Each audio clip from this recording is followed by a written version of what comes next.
Life writing. Stories, Connor thought with dread as he walked home. It was after school, and he'd made his escape. He'd gotten through the rest of the day avoiding Harry and the others, though they probably knew better than to risk causing him another accident so soon after nearly getting caught by Miss Kwan. He'd also avoided Lily, who had returned to lessons with red puffy eyes and a scowl you could hang meat from. When the final bell went, Connor had rushed out fast, feeling the burden of school and of Harry and of Lily drop from his shoulders as he put one street and then another between himself and all of that. Stories, he thought again. Your stories, Mrs. Marle had said in their English lesson. Don't think you haven't lived long enough to have a story to tell. Life writing, she'd called it, an assignment for them to write about themselves, their family tree, where they'd lived, holiday trips, and happy memories. Important things that had happened. Connor shifted his rucksack on his shoulder. He could think of a couple of important things that had happened. Nothing he wanted to write about, though. His father leaving, the cat wandering off one day and never coming back, the afternoon when his mother said they needed to have a little talk. He frowned and kept walking. But then again, he also remembered the day before that day. His mum had taken him to his favorite Indian restaurant and let him order as much vindaloo as he wanted. Then she had laughed and said, "Why the hell not?" and ordered plates of it for herself, too. They'd started farting before they even got back in the car. On the drive home, they could hardly talk from the laughing and farting so hard. Connor smiled just thinking about it, because it hadn't been a drive home. It had been a surprise trip to the cinema on a school night, to a film Connor had already seen 4 times, but knew his mum was sick to death of. There they were, though, sitting through it again, still giggling to themselves, eating buckets of popcorn and drinking buckets of Coke.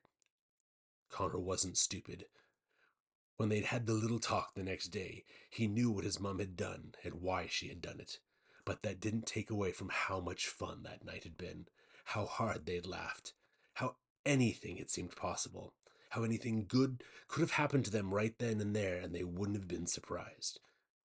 But he wasn't going to be writing about that either. "Hey!" A voice called behind him that made him groan. "Hey, Connor, wait!" Lily. "Hey!" she said, catching up with him and planting herself right in his way so he had to stop or run into her. She was out of breath, but her face was still furious. "Why did you do that today?" she said. "Leave me alone," Connor said, pushing past her. "Why didn't you tell Miss Kwan that really happened?" Lily persisted, following him. "Why did you let me get into trouble?" "Why did you butt in when it was none of your business?" "I was trying to help you."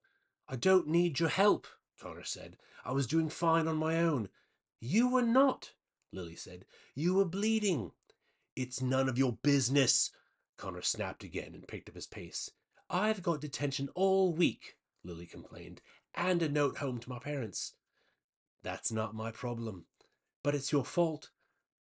Connor stopped suddenly and turned to her. He looked so angry that she stepped back, startled, almost like she was afraid. "It's your fault," he said. "It's all your fault." He stormed off back down the pavement. "We used to be friends," Lily called after him. "Used to be," Connor said without turning around. He'd known Lily forever, or for as long as he could remember, which was basically the same thing. Their mums were friends from before Connor and Lily were born, and Lily had been like a sister who lived in another house, especially when one mum or the other would babysit. He and Lily had only been friends, though, none of the romantic stuff they got teased for sometimes at school.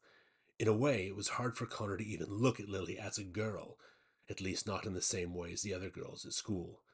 How could you when you'd both played sheep in the same nativity play, aged 5? When you knew how much she used to pick her nose? When she knew how long you'd needed a nightlight after your father moved out? It had just been a friendship, normal as anything. But then his mum's little talk had happened, and what came next was simple, really, and sudden. No one knew. Then Lily's mum knew, of course. Then Lily knew. And then everyone knew.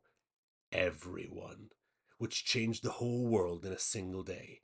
and he was never going to forgive her for that. Another street and another street more, and there was his house, small but detached.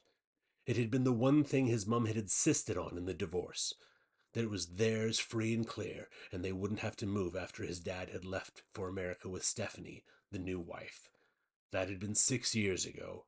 So long now that Connor sometimes couldn't remember what it was like having a dad in the house. Didn't mean he still didn't think about it, though.